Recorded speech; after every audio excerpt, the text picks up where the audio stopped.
Salut, sunt Adi și în acest video vreau să te informez cât te costă cu adevărat o vacanță în Italia. Desigur, dacă urmărești acest video, ai prenotat deja o vacanță în Italia sau dorești să-ți prenotezi o vacanță în Italia. În acest video vreau să te informez cu câteva costuri suplimentare pe care le ai în timpul acestei vacanțe. În cazul în care dorești să vii cu mașina în Italia, primul cost pe care îl ai la intrare în Italia este autostrada.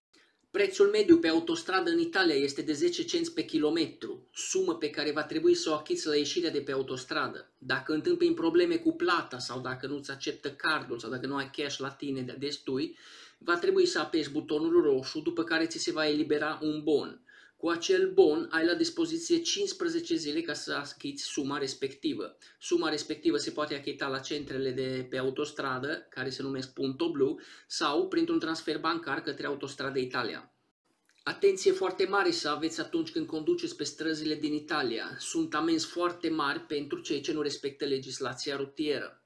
De exemplu, aruncatul chiștoacelor sau a gunoaielor în timpul mersului din mașină pe geam se pedepsește cu amendă de 200 de euro. Vorbitul la celular, la telefonul celular, se plătește cu amendă de până la 600 de euro plus puncte penalizare din permisul de conducere. Amenda pentru nepurtarea centurii de siguranță este de până la 350 de euro.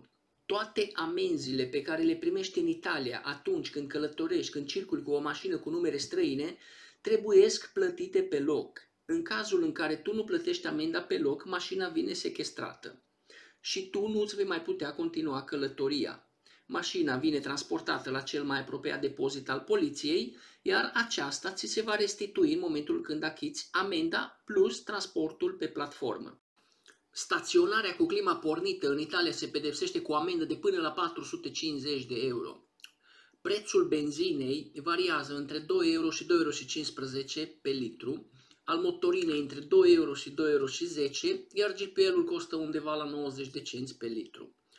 Prețurile carburanților sunt cam cu aproximativ 10% mai mari pe autostradă. Ok, ți-am lăsat aici câteva informații care sper că te vor ajuta în vacanța pe care o vei face în Italia. Dacă crezi că am omis ceva sau dacă te interesează alte subiecte, scrie un comentariu cu ceea ce te interesează și îți voi răspunde cât de repede posibil. Dă like acestui video și înscrie-te la canalul meu de YouTube pentru a nu-ți pierde următoarele informații. Ciao!